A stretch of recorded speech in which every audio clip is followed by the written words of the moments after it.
Welcome.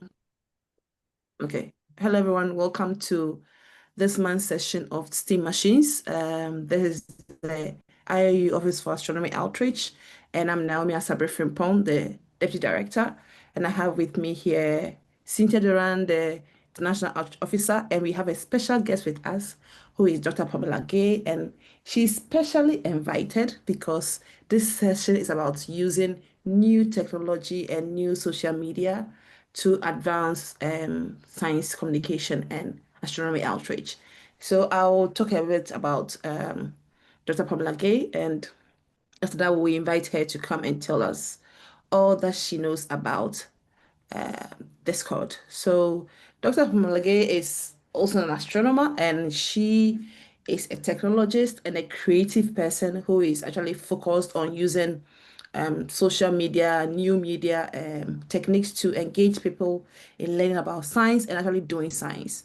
So currently, one of her biggest projects is working on how to map our solar system through getting details from citizen science projects.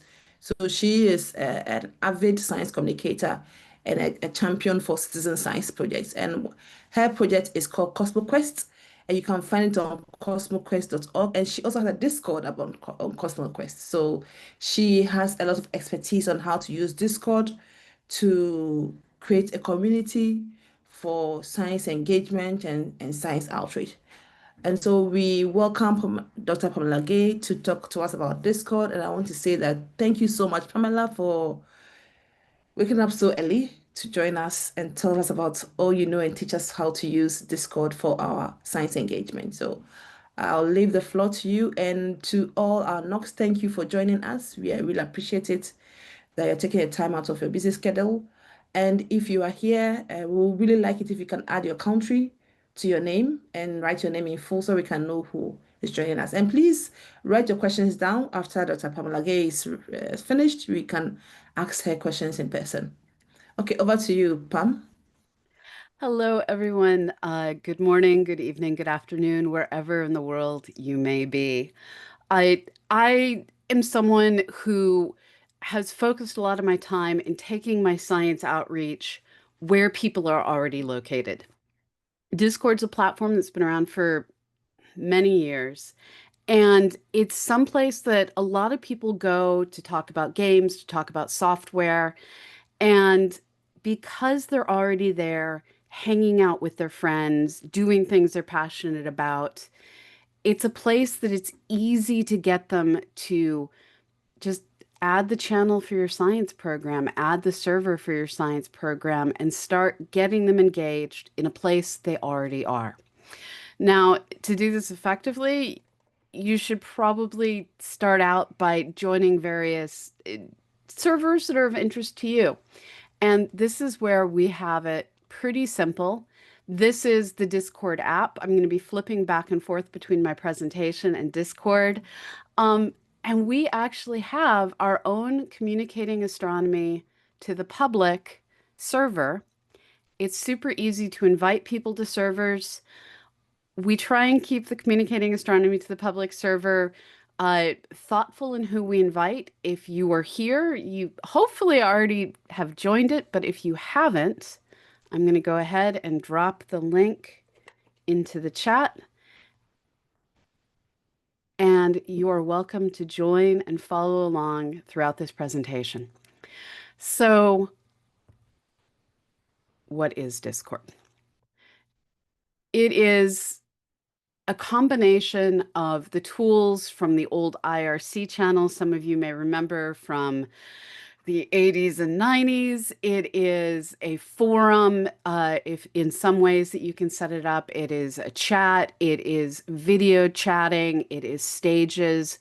It is basically some place that combines the tools that you might have from something like VB Bulletin, or any of the other forum platforms, of everything you do in Slack and also everything you do in Zoom. So by using Discord, which is free, you no longer have to pay for Zoom webinars, and you no longer have to pay for forum software if you're already paying for forum software. Now, I'm going to start by just looking at some of the basic features. Everything that I'm talking about is going to be focused on a community server. You can set up a server that's for you and your friends. You can set up a server that is private for you and collaborators. Or you can set up a publicly listed server. I'm going to focus on what that looks like. This is on the left an outline of the presentation. And the first four things that we're going to talk about are basically what's going on. So when you set up a server, the first thing you want to do is set up some rules. And the rules are the thing that in many ways defines how you guide your community. These are the rules for the communicating astronomy to the public server. Rules are something that you use to define what is the personality of your server by saying what behavior isn't allowed.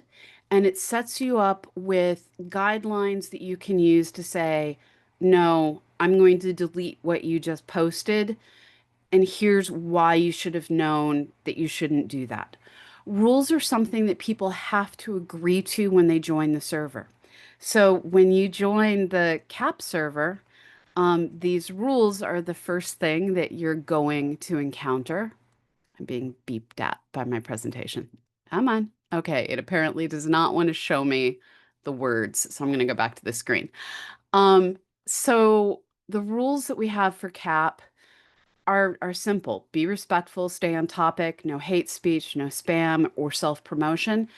Mentioning self-promotion is a way of setting a tone for your community. If you're a community that's trying to bring together a whole bunch of podcasters, which is something Aviva and I like to do with our 365 days of astronomy, you might want to allow self-promotion. There's actually a Discord called the Knowledge Fellowship just for people who stream science on Twitch, and all of us are sharing out the stuff we're creating. Set the rules. Tell your mods, this is what we're doing, and then use these rules to just enforce behavior. It's mostly straightforward. Once you have rules in place, it's time to get talking. Come on, let's go to the next slide. Sorry, I'm having a moment with Google. There we go. So it is a platform for largely text-based communication. That's how most people are going to interact most of the time. Text is something you can slam out with your thumbs while walking down the street. It's something you can engage in while you're in a meeting, doing back channels or ignoring the meeting completely, and no one has to notice. It's nice to be able to use bold, to use italic, and all of these things are options through standard markdown language. So just like you might use in something like GitHub, you can use asterisks around what you're saying to make it bold. You can use underscores to make things italic. And one of the coolest things that you can do is what's called spoiler tags. Like I said, this is someplace that people go to discuss their hobbies, their passions, and sometimes you don't want to give away plot points on a book. The examples that I'm showing here are from our CosmoQuest server, where we allow people to have lots of social conversations. Books are one of our favorite things to discuss, and one of our community members on the diagonal was talking about Project Hail Mary, and he wanted to complain about the science. So he used a spoiler tag so anyone who hadn't already read the book wouldn't get their experience spoiled. And I can click on that gray and it will instantly make whatever was behind it visible. It's also useful for when you want to share something that some of your community members just might not want to see. And here I'm not talking about nasty things. We do science communications. Hopefully, we aren't sharing violence or anything else that needs that kind of a trigger warning. But it turns out there are people that don't want to see spiders out there. And sometimes spiders happen in science. So here I was sharing I had a spider on my monitor and I literally took a video of the spider trying to eat my cursor. It was a silly day. It's all on Instagram. But we have community members who don't want to see spiders. So you can use spoiler tags to hide that kind of content, whatever people might not want to see. But another really cool use for them is You can also start to use spoiler tags to engage people in questions. So I posed the question, how many toilets do you currently think are in space? And I'd love to know how many toilets all of you all think are currently in space. This is one of my favorite questions to ask. Go ahead, type a number in chat. And this is the kind of thing where people don't have to type anything, but they don't instantly see the answer. So they're more likely to spend that half a second thinking through an answer. Cynthia says five, Anna says three.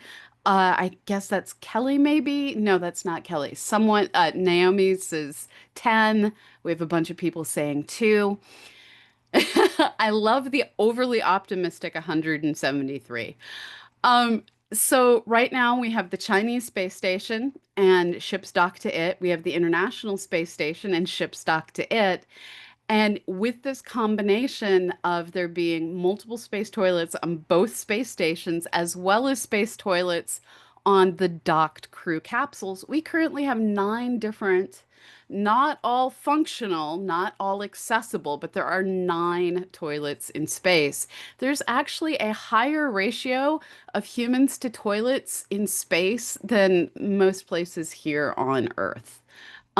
So yeah, if you want to keep track of the number of toilets in space, it's something we keep track of at evsn.tv. So this is just a stupid way that is silly and fun to use formatting to engage people in science questions. There's your answer. Nine toilets in space. All right. Now, as I said, in addition to being able to do text-based communication, it also allows you to do multi-person video chats.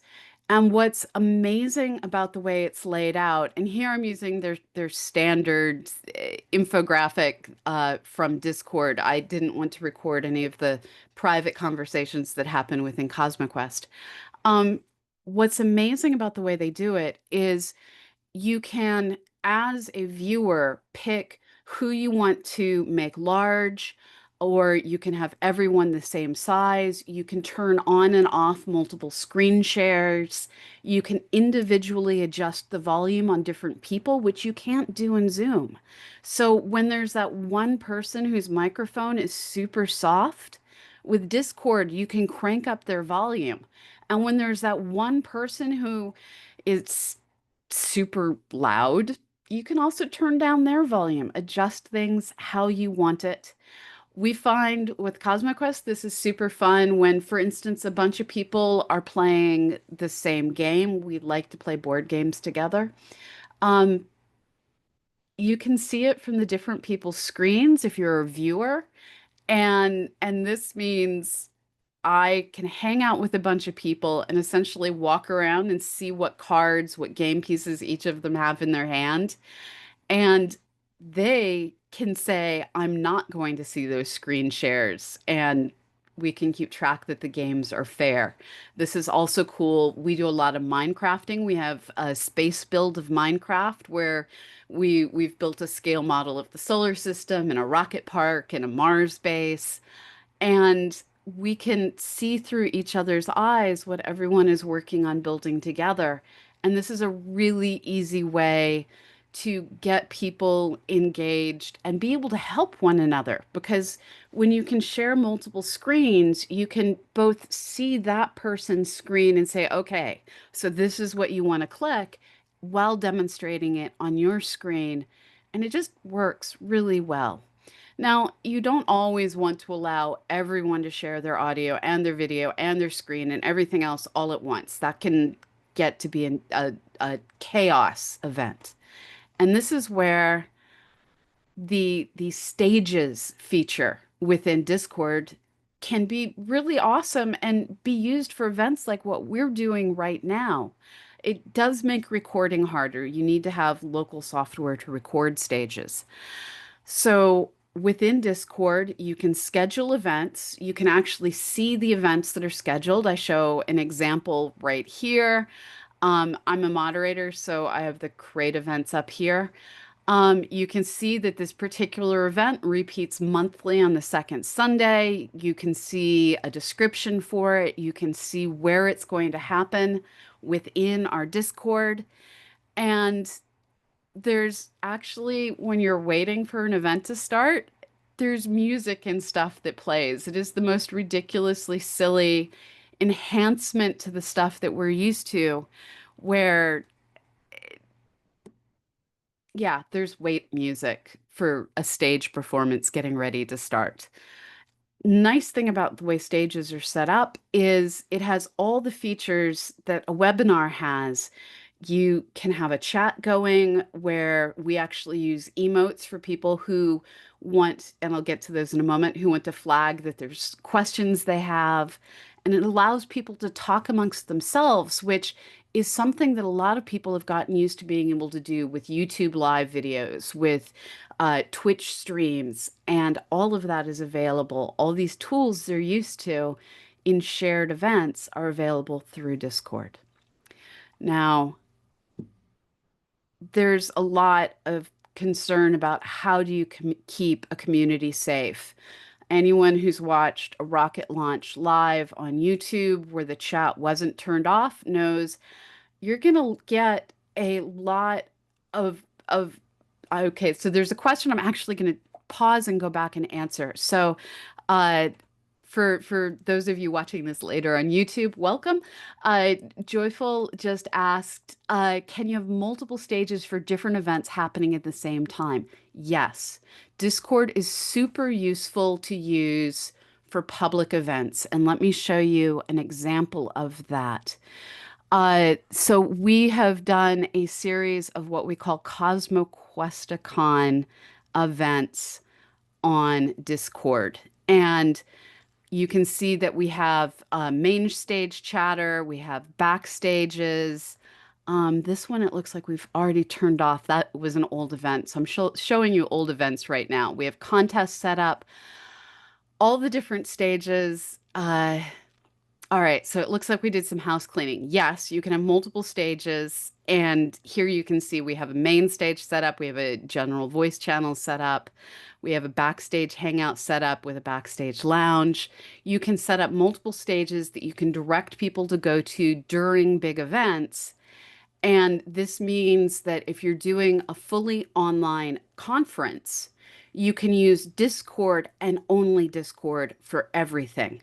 This means that you can set up for each of your exhibit hall people a voice channel where they can share and pin items they want people to be able to see. You can have each of the main stages of an IRL event sent into Discord on a different stage. People can silently, and this is the wonderful part, they can silently bounce between different stages without the different admit and leave buttons coming up. And you can do this with fine-tuned permissions, which is actually what I was about to get to. Um, One of the amazing things about Discord is you can fine-tune the rules where different stages are only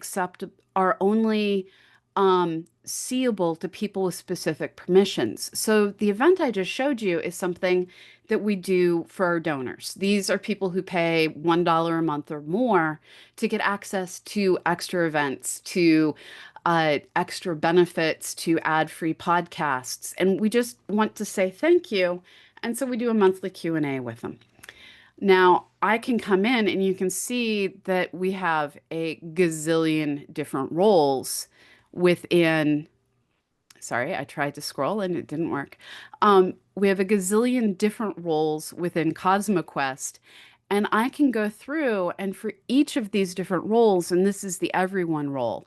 So general people, they can't manage channels, but they can view everything that their privileges allow them to. They can't basically manage anything, but if I wanted to turn on any one control, I could. This level of fine-tuned permission and being able to also allow people to opt into different permissions. So, for instance, we've created permissions for various video games that people love to play. So during the pandemic, we had a whole bunch of people get involved in playing Deep Rock Galactic. It really has nothing to do with astronomy, but people would hang out together talking about the latest podcasts, the latest news, and playing video games because it's a community. And if someone was looking for other people to play with, they could say, hi at Deep Rock Galactic users, which is an opt-in permissions group. Do you want to play a game? And then anyone who belongs to that group that they've asked to be part of gets those announcements. Um, this kind of fine tuning of Kittytopia admin is our Minecraft administrators. So if there's a problem in Minecraft, only those people are getting notified. It means that you can start to build a really large project and your users know exactly who they need to go to. They know exactly what they need to say, and only those people are getting notifications. And only the people who want to see things are seeing things, and only the people you want to see things are seeing things. For public events, this means you can have people who pay extra to get backstage passes who get extra access to your guests. It means that when you're doing a convention, if you want to have various safe spaces to discuss complex topics that are only open to people who are registered for a workshop, you can say, this session is only for people who've registered for the workshop ahead of time. It's an easy way to do all the things we've been struggling to do with paid platforms in a free platform. It means scrolling through and doing a lot of tedious clicking, but it gives you complete control at the cost of scrolling through and doing a lot of clicking. Now, you also have moderation tools that allow you to do a lot of things. I picked up Kelly's screen here just to use as an example. As a moderator, you can go in, you can direct message any member of your community, and then you have various tools for moderation. One of the ways um, that you can 250, I believe, is the number of roles. Aviva has it right. The question was just asking the chat how many different roles can we create? Aviva, Yamani, and I think it's 250. There's a lot that you can do. So there's lots of different ways to do moderation. Sometimes you get people who come in and they're just being a nuisance because maybe they're asking far too many questions. Maybe they're just overly enthusiastic and you want to have a private discussion with them before you invite them to come back. One way to do that is to use what's called the kick command. It has an icon that is a human with a minus sign, and it literally means just remove this person from the server. And you aren't permanently removing them. You're instead saying, get thee gone. And this gives you a chance to just talk to them and say, look, okay, thank you for coming. Let's discuss appropriate behavior. And then they can bring themselves back. There's also a ban hammer, which allows you to just say you go away forever, and they can't even see your server after that. So if you have a public server and you have problems with someone coming in and trying to sell cryptocurrency or something, you just ban them and they're gone forever. There's also what's called a timeout feature, which is super useful on public servers because sometimes everyday humans do dumb things like get drunk, and you just need to make that person go away for a period of time. These features allow you to keep your community safe and moderate people in a way that is sensitive to the moment. Um, you can also, from the moderation view, if you're trying to figure out, is this someone I want to kick? Is this someone I want to time out? How have they interacted with your server in the past? If this is someone who you suddenly flag, why are they promoting this thing we don't want promoted? And you come in here and see that they've had 1,000 messages. I've hidden Kelly's behavior. Um, they've posted 20 links that everyone has been happy about. There's been 3 videos they shared that everyone was happy about. And they're doing something stupid. You might just want to time them out for 20 minutes and talk to them and not kick them from the server. But if it's someone who just joined 10 seconds ago and is trying to sell crypto, ban them.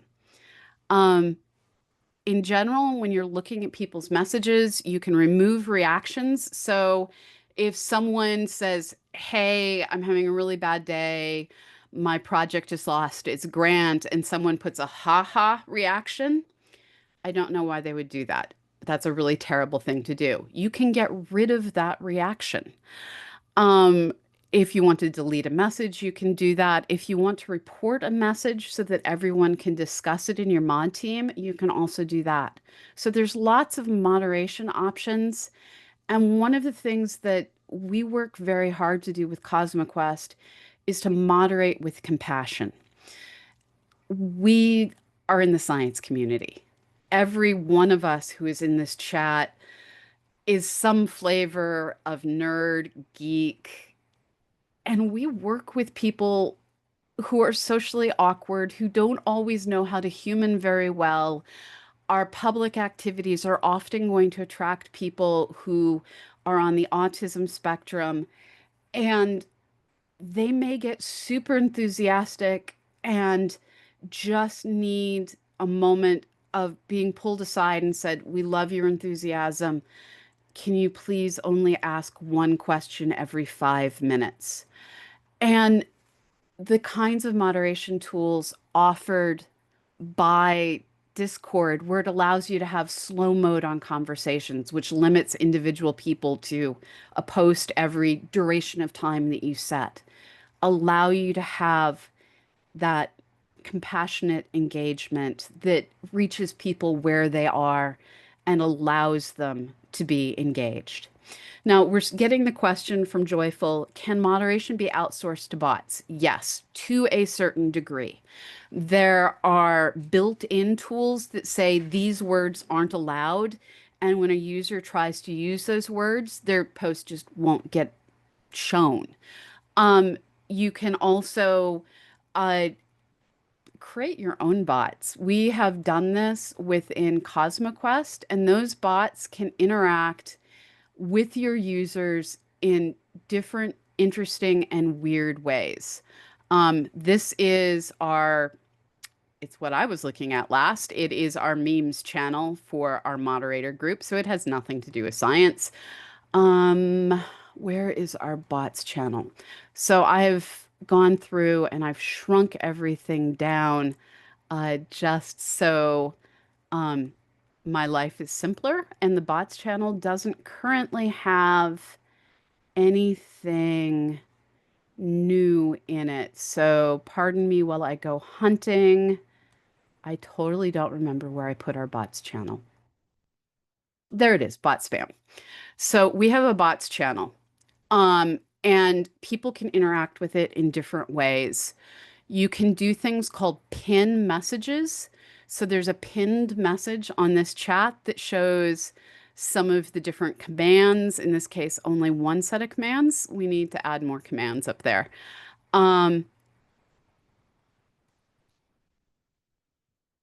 Set bedtime is one of the most ridiculous things we have added to our Discord. All of us have problems with sometimes staying up far too late talking to one another.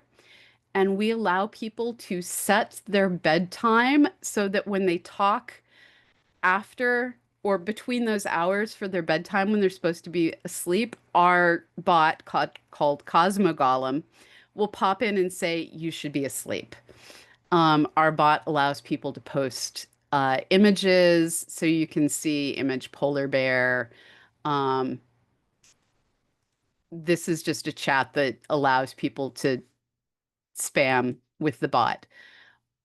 By using this kind of a bot that is entirely homegrown and we can share this code through GitHub, um, it means that we can also have things on our channels. Where is our rocket launch channel?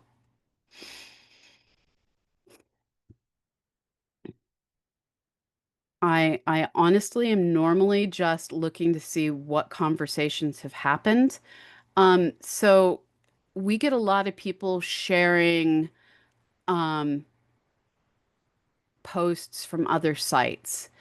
And until recently, it looks like we turned off that feature because we had our bot putting a message after things were shared from Twitter saying Twitter isn't always a reputable source and its owners uh, don't represent the values of CosmoQuest. It looks like we got rid of that message, so I can't show you an example. Um, you can add all sorts of things. Okay, this is actually a fix up X, not directly X. That's directly X. Yeah, so we got rid of, you can have your bots respond directly to certain things. Yeah, we need that bot in real life, Cynthia writes. So by putting a flag on content coming from certain sites, instead of just banning it, we allow people to use their own brains because what, like I said, what we were running into is the space community is still entirely on Twitter.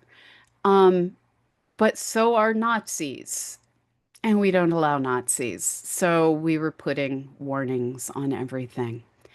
We live in complicated times, and you can use bots that are easy to program to scan through everything that is posted, delete it before it appears, or just put warning messages in a way that makes sense. Um, yeah, there's lots of different tools to help keep your community safe. Nothing is more effective than having humans that you trust, that you give moderation access to. Uh, Robots still can't be trusted to scan images consistently. We have a no violence policy, which means um, even video game screen captures we edit out if they show violence. When we were mapping the asteroid Bennu, we ended up having to have a big moderation debate because one of our users created an image of actual Bennu with a Star Trek Klingon vessel destroying Bennu, which was pleasing because then we wouldn't have to map it. And we mapped 14 million things on that rock to find a safe place for the spacecraft to sample. Um, it was a lot. And the idea of blowing up Bennu after mapping 14 million things was satisfying, but that image went against our violence policy. So we had to ban it. This is why you have clear rules. This is why you have human moderators. And this is why you work with compassion.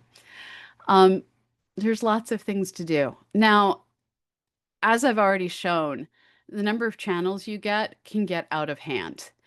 And this is where you really need to have a plan going into it. This, for example, is the opening set of channels that someone attending one of our online events would see.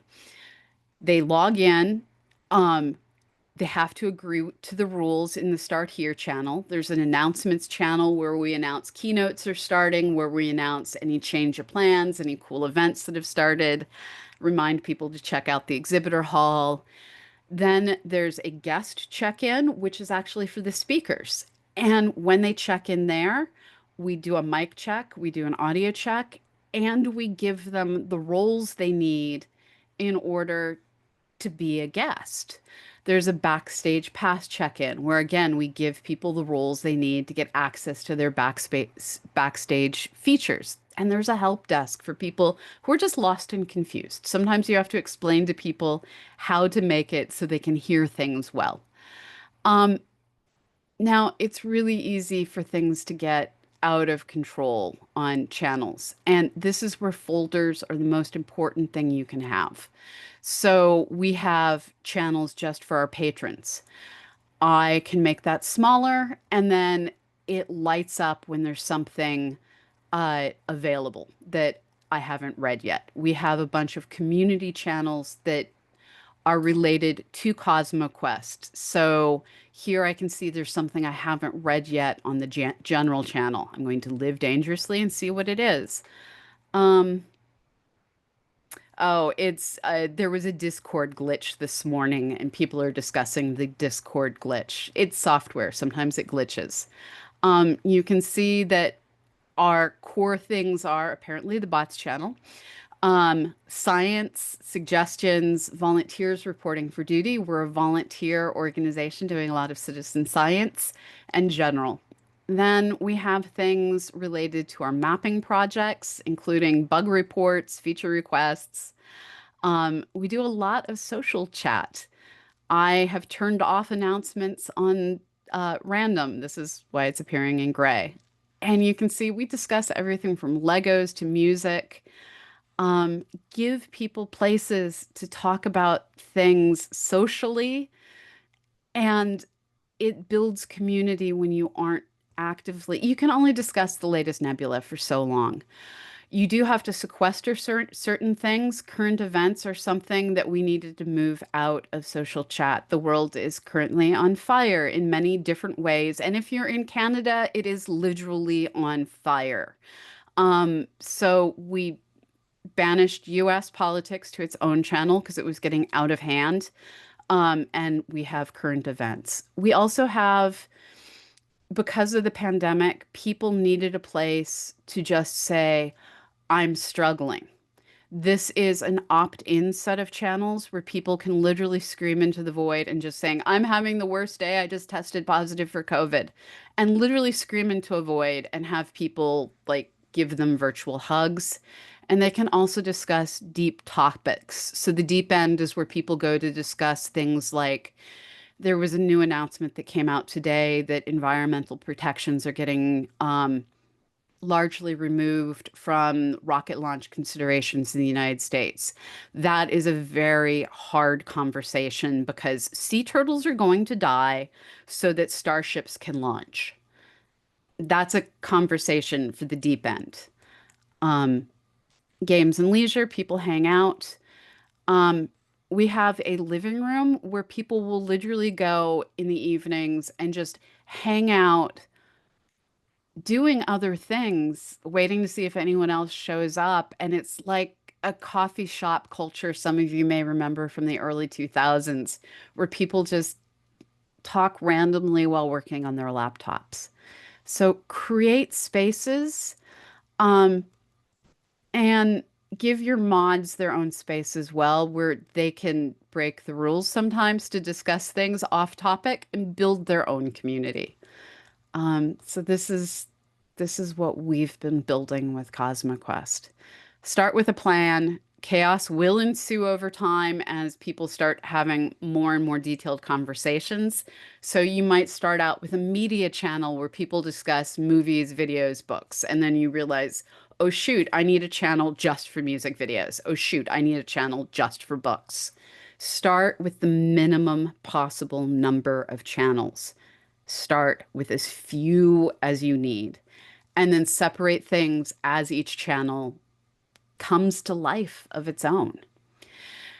Getting people engaged. Oh, emoji. I almost forgot the coolest thing about Discord. It allows you to have custom emoji. These are ones we've developed for CosmoQuest along the bottom. We have a active galactic nuclei that we use for when people have questions. We have a "you are muted" button because people tend to forget to unmute. This happens to us everywhere. We have a "did you remember to click the record" emote. My favorite is this teal colored deer. It's an emote for the internet um, acronym TLDR, for too long didn't read. So when people need a quick summary of a really long thing you just shared, they can hit it with the teal deer emote. And that means, hey, can you give me the TLDR version of this? It's just a bunch of silly emotes. Sometimes you need a sweary astronaut to react to something, uh, like the EPA, the environmental protections being removed on spacecraft launches. That one deserves a cursey astronaut. And then we do Legos in Minecraft. We built an entire moon base out of Legos. It was amazing. Um, and what's cool about custom emotes is I'm going to bounce back to the communicating astronomy to the public. I'm going to come into the astronomy cafe and I'm going to say, hey, just sharing some emotes. Um, I'll come back and delete this later. So when I open up my emote thing, I can see the ones that I use frequently. I can see the ones from my channels, and I can now scroll through and every Discord I belong to, I can see its emotes and I can choose any of these emotes to use, which means I can come in and I can share emotes of my dog. This is Malachi. It's super tiny right there. If you share just emotes, they come through smaller. Yes, I have emotes of my dogs. This is because when I'm streaming, my dogs like to get on stream. So I can come in and share all three of my dogs on any Discord I want to. So if I'm saying Stella just murdered another dog toy, you can see Stella with a blood spatter because she's my murder dog. Um, and you can make whatever you want into emotes. You can even do animated emotes. So I'm just sharing ridiculousness here. Now, one thing you might notice is I look different on the communicating astronomy to the public Discord than I do on CosmoQuest. I had been talking about cosplay with somebody, and I changed my stuff to show my identity on communicating astronomy with the public as me with Princess Leia braids in front of the Millennium Falcon. I come over to CosmoQuest and I look for something I have recently posted. There's me. And you can see it's me with my dog hiding behind me while running cat operating system the other day. My dog acts like a cat. So as you join different communities, you can change your username, you can change your identity, you can change your background unique to each profile you are on. So be who you want to be every place you go, and then share your project everywhere you go through emotes.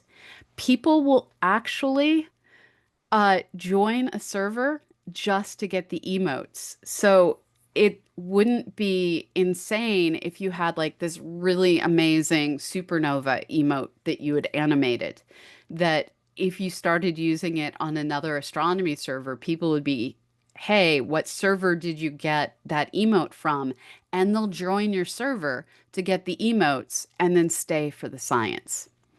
Now, getting people involved is hard. There is no set magical potion that will make people join your server, and there's no secret sauce that will say this will get people talking. I wish I could recommend this is the exact formula, but it's like trying to write a post that goes viral on social media. It's a combination of being in the right place with the right words, with the right images at the exact right time. And sometimes you'll post that one thing and suddenly 1,000 people have joined your server. Sometimes it's the slow and steady sharing of information leads to slow and steady growth of a community. The most powerful thing that I have found that works is just showing up, saying, hey, if you want to learn more, come join our Discord at the end of a YouTube video, at the end of a Twitch stream. Share it out on your social media periodically. Put it in your link tree or whatever you're using to share out links from your bio. And then show up and communicate. One of the things that Naomi has been doing on the CAP server that is super useful, and this is where I'm going to be searching, is she's been going in here. You can see it right here. She tagged a whole bunch of people and asked a question. And by tagging us, she's saying, I'm interested in hearing what you have to say. And she's triggering me to get a notification. So now I'm getting an alert on my phone and I'm knowing this is something I want to go see. And that starts to encourage communication. So you can see here's the original post, here's me responding, here's Malazzo responding. Uh, T-Bot wanted to make sure, or Theobot, I'm so sorry if I'm mispronouncing your name, wanted to make sure that people knew that it was this question getting responded to. So when you respond, you can do a reply or you can do a new post down here at the bottom. Both are valid. If you're responding to something high up, you want to use the reply so people know what you're replying to. This kind of tagging people gets people to listen. Now, Joy is asking, isn't it easier to just tag everyone?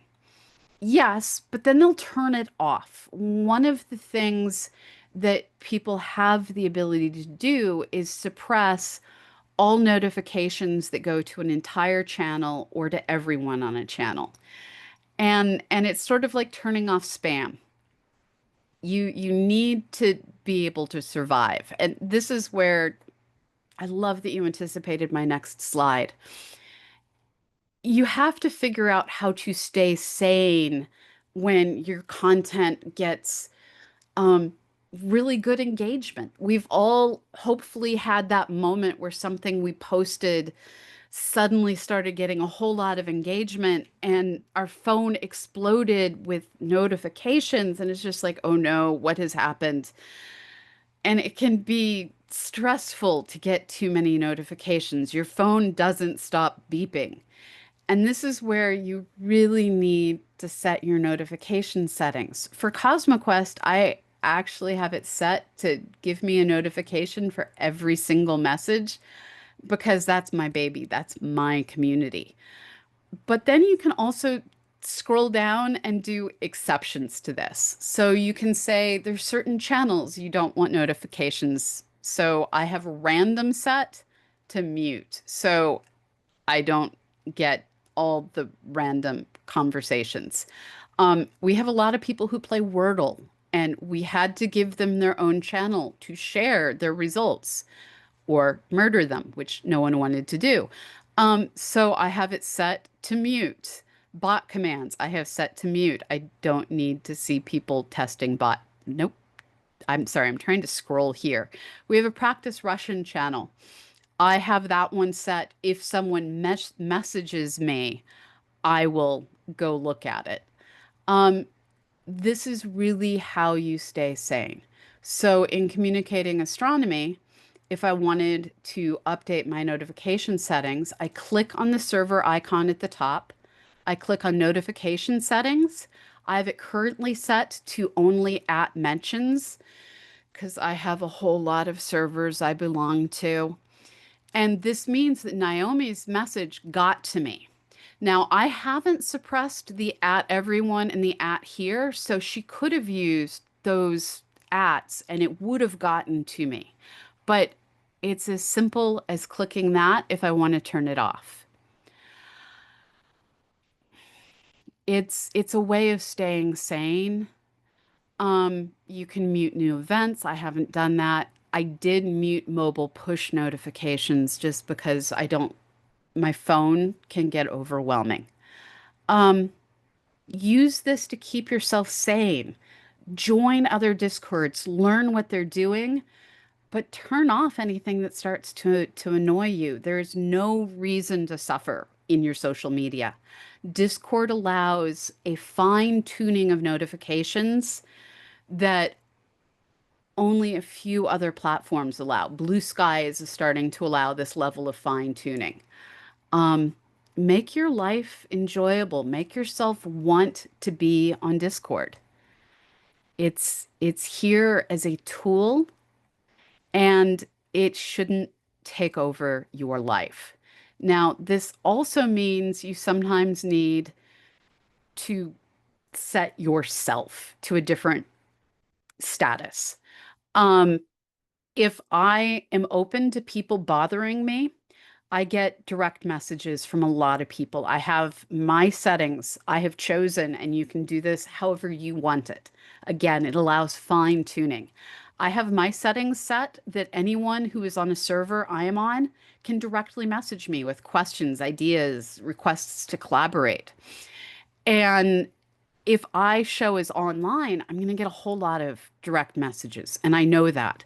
So I only set myself to online if I'm in a position to welcome conversations. I set myself to idle if I am online and don't want people to know I'm online. That means I'll still get notifications, but people know that I may not be there, I may not respond. I have Do Not Disturb currently turned on because I'm giving this talk, and by turning on Do Not Disturb, I get no notifications until I turn it off on my desktop. So things are happening, they're happening quietly, and things are not going beep. If you have a computer in your bedroom that may not go to sleep at night, you will want to turn on Do Not Disturb or mute your computer's volume. I use the Do Not Disturb command because sometimes my computer gets turned on remotely to do things, and I don't want to get woken up because I had the volume turned on way too loud on my computer, and suddenly in the middle of the night it goes bing with Discord messages. If I turn on Do Not Disturb on my phone, it turns on everywhere. It is amazing. And if you're worried that you're going to forget that you turned on Do Not Disturb, you can set it for a certain amount of time. So you can say, hey, I'm going to be in a telecon. I'm going to turn it on for 1 hour. Hey, I want to mute everything while I'm at work. I'm going to turn it off for 8 hours. Hey, I'm going away for the weekend. I'm going to turn it on for 3 days. This kind of fine tuning is absolutely amazing. That's what I had. This is what I do. It's where I live. Discord is amazing for collaboration. We have a server set up for our media team that we use for work conversations that we find is more powerful than Slack. We have one set up. It's called Horde. It's a ridiculous name. I had squirrels in my attic, literally squirrels living in the attic, and this was set up while dealing with squirrels. This is all of my local friends. So we have channels like, hey, I'm running to the store. Does anyone need anything? Hey, let's get together and have a potluck dinner. By putting all the things that matter to me in one place, it makes it easy for me to keep track of everything that matters.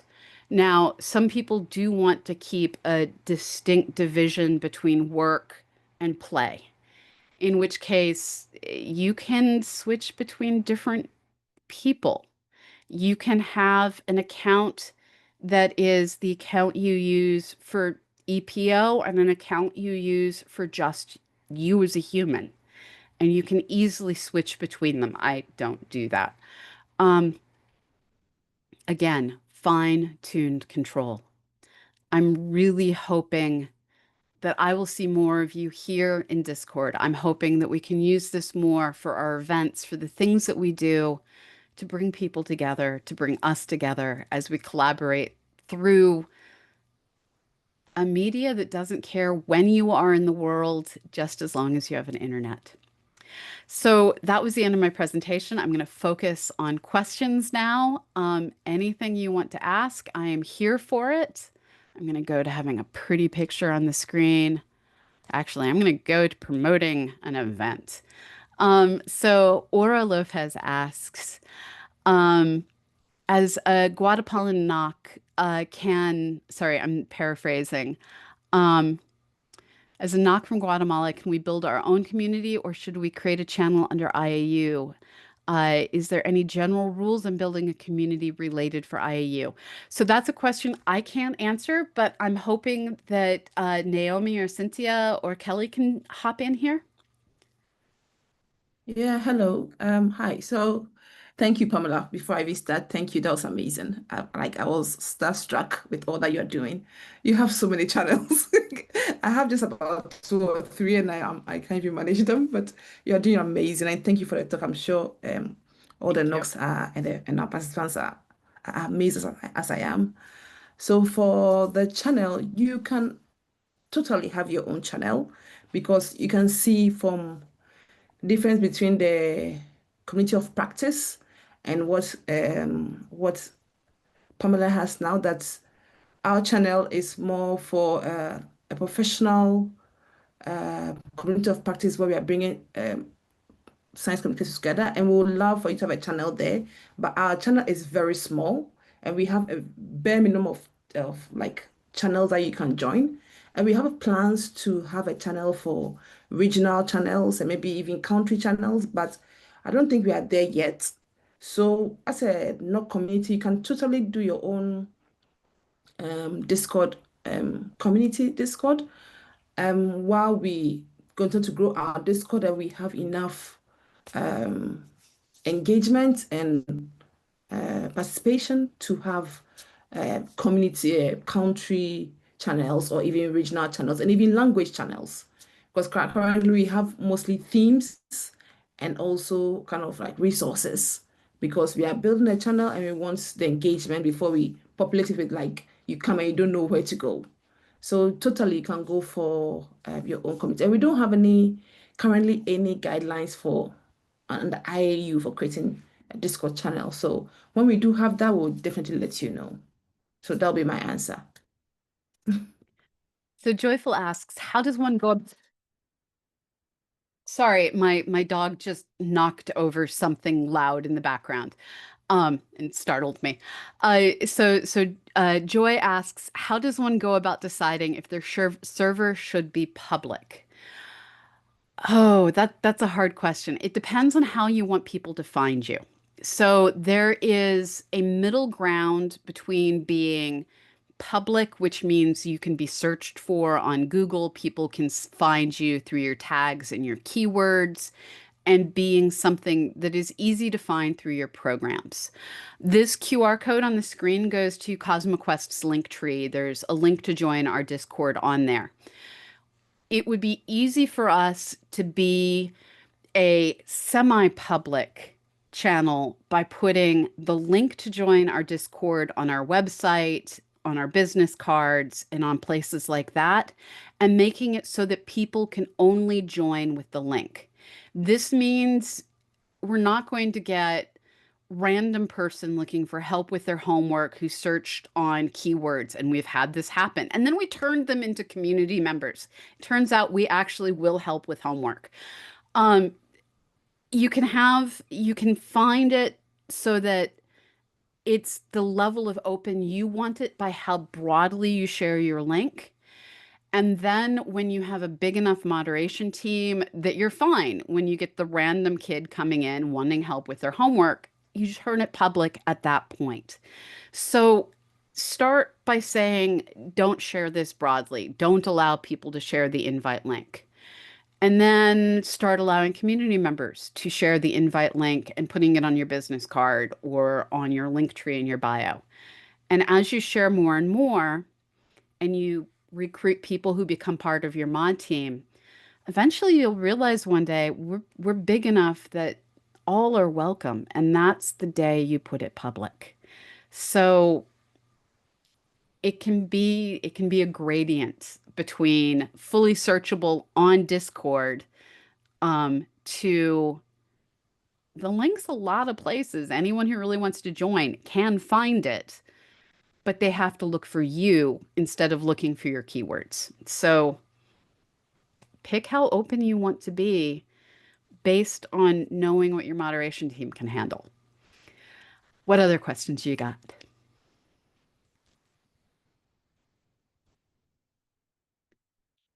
Thanks for turning on your video, Joy. You have a wonderful smile. It's great to see.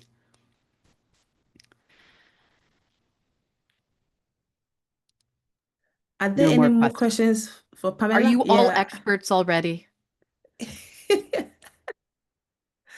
I'm sure we'll need to have you back again to do an extensive session um, about this code, and maybe we can actually get people to practice and you can guide them through it. But to further add on to the question about the country, not communities, totally. I think every country should have their own Discord community to bring people from their community. So it will not be just a knock committee, but also the people they engage with and their stakeholders and the schools and everything, so that they can get the conversation going and get a participation. And when our Discord is engaged enough and broad enough, we might have countries there, but totally go ahead and create your own communities. That's why we're having this session. So I look forward to maybe being invited to your community, your Discord community, and maybe sharing our expertise. And maybe Pam can also possibly join and share how she solves all the homework requests that she gets on her Discord. So are there any more questions? We actually a minute past our time, but if there are any pressing questions, please ask them Ask in now. Discord. If not, yeah, ask in Discord. Ask in our Discord and tag Pamela to know that to ask, tell her that okay, I'm asking you, and I'm sure she'll get back to you. And also, I'm sure some of you joined in late due to whatever reason and you couldn't get the full meeting session. We'll have the video on YouTube as soon as we can. So I'll put up the notification when it's ready on our Basecamp on Discord and also through our WhatsApp. I see a hand up. Let me see. Cynthia has her hands up and somebody else. But Cynthia, can you go ahead first? And then we'll go to the next person. I just wanted to say a little bit about our community of practice channel that right now is not exactly public. It's public for our community, but the main idea is that it grows to be a place where we can discuss different topics of science communication. So it's not exactly public. It's public to people who would be interested in joining this kind of discussion. We're starting to build it around these different topics that we will be joining. But it's kind of a work in progress so far. So we don't have any specific place for Knox because it's going to be mostly about having science communication in a professional way discussions. So if you want to be part of it, if you're not part of it yet, you can let us know and we will share with you. We have kind of a form that you fill out so that we know who you are and what kind of topics are you interested in so that we know where to put you and how to start communicating with you inside of the Discord channel. But again, I think a little bit of what we're sharing here within the STEAM machines is that we want to share this set of tools with you so that you know that these things exist, that this is something that you can either add to your own communication in your communities, but it's not necessarily something that you will have to use. I mean, the reality is that this is something that might not work for all of our communities, and that is also real, and it's not necessary for everyone to have a Discord right now. So we're even actually trying to understand how it will work within the OAO community. So if you want to go ahead and try a Discord of your own for your country or your nation or even your communities, this is exactly what we want you to do, is to experiment and to see the reach that you can have or the kind of topics or even in your own language, because it actually something that Pamela is sharing with us today is the different behaviors of communities online. It's very interesting. So maybe for Guatemala, it's going to be different because we don't really know how it will behave or what kind of topics it will be, the specifics of it. So what I think is we should just like try and explore and see if it works for us. If it's not, we can maybe find something else. But in the meantime, I think it's more of a exploration and experimentation kind of thing. And I think John wanted to say something too. Yes, John, I saw your hand. It's down now, but do you still want to ask a question or are you okay? Hello, everyone. Do Hello. you hear me? Yep. Okay. My question is, um, in countries like Haiti, where internet bandwidth and access to technology be limited, what are the best strategies for using Discord to keep outreach activities engaging and inclusive? So it works super well on a phone, and you can make it so that people can't upload images to set channels. So what I would do if you're in a low internet part of the world is have most of your channels not allow photos or videos so that people can easily load things on their on their screen, and only have certain channels that are for images and videos.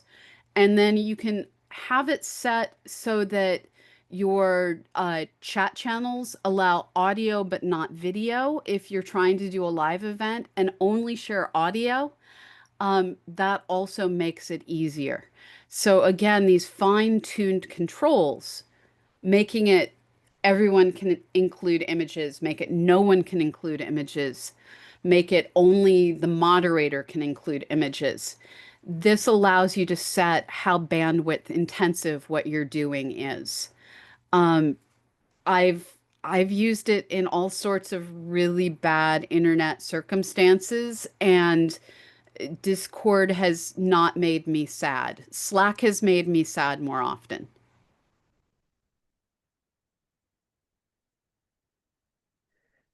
Thank you, Pam. Okay, thank you, thank you. That means Discord use low data. Yes. It uses as much data Okay, as thank you you. require it. The app doesn't use a lot of data. If people upload a whole lot of images, it will use a lot of data. So just turn the images off and it becomes a low data Discord. Okay, thank you. I have another question. What are the main risks or scams to watch out for when using Discord for astronomy outreach or other activities, and how It's to be prevented? we have uh there's so many crypto people. So I think we currently have it set up so that if you mention cryptocurrency and have only been part of our community for less than 1 day, it automatically bans you. So cryptocurrency, people trying to sell engagement, um, and the other scam that has gotten a lot of people, unfortunately, is someone will join a server, look for people they can directly message, and directly message those people saying, "Hi, I'm messaging you from Discord. You need to do this or you lose your account." Um, so it's basic cybersecurity scams. I haven't seen anything on Discord that I haven't seen on social media. So as long as people apply the same mental filters that they would use on Facebook to Discord, they'll be okay. It's the exact same stuff you'll see in messages on Facebook. Okay, Manuel, thank you so much. I'm very satisfied. any questions, feel free to reach out. I see Manuel's hand is up. Hello, can you hear me? Yes. Yes. Okay, well, actually, I want to congratulate you for the chat because it was very productive. I learned a lot. I was already thinking in create a Discord channel for outreach and other type of events I'm involved, and I have covered some serious doubts I had before this. Thank you very much. Thank you My so much. question is this. My question is this.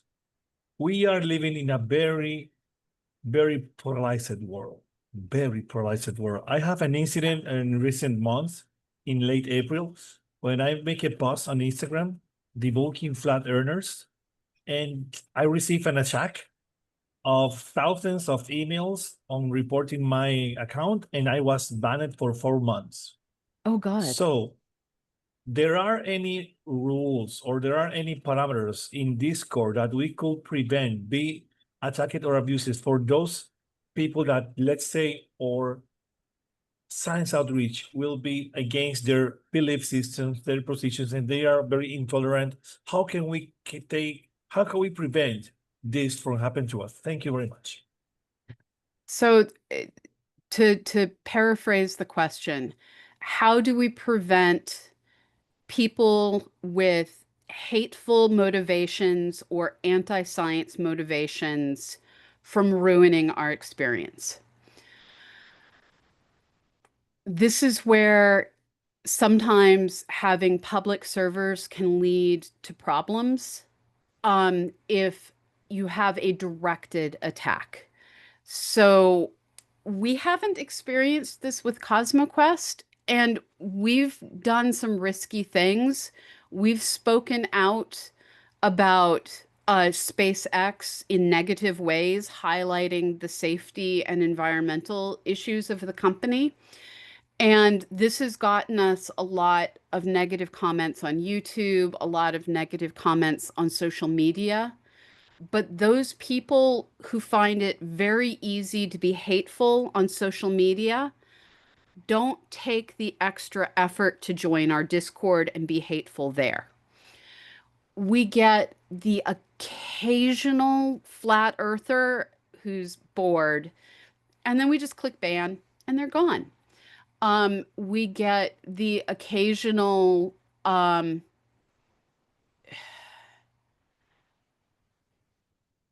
usually it's just people who are just driving us crazy with stupid questions. And we have generally been able to just pull them aside and say, look, we are going to ban you if you don't change your behavior. And it turns out that a lot of humans, if you tell them why their behavior is bad, suddenly feel shame. We have in several instances, though, tried first I'm timing you out for 20 minutes, change your behavior or go away. And they've come back and still been problems. And then we just ban them. It's 2 clicks to ban someone. I'm not going to ban Aviva. But if I wanted to ban Aviva, okay, it's 3 clicks. It's 3 clicks to ban someone and they're gone forever. So that's how easy it is to get rid of someone. I have heard of servers who had problems and then they just like went quiet and changed their invite codes for a little while. Okay, thank you very much.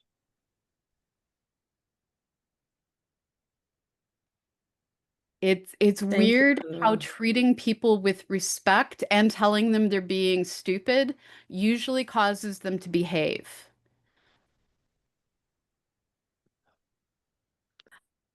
I wish that worked everywhere in our lives, but Oh, I do too. probably not. Probably not. But I think, yeah, thank you very much, Pam.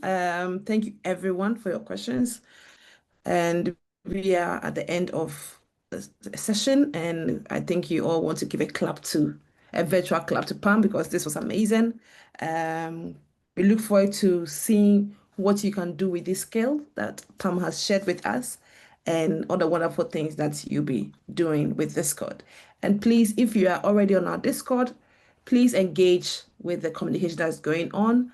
I know we are all on different time zones, but if you see the message, just give your input, and I think it will be a great way to discuss about science communication and science communication outreach and how to make it more professional.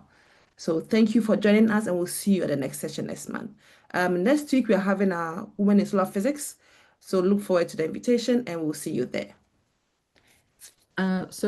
Before we go, I just wanted to make a small announcement. As you all know, we have launched the Open Call for 100 Hours of Astronomy, which is our annual event in October.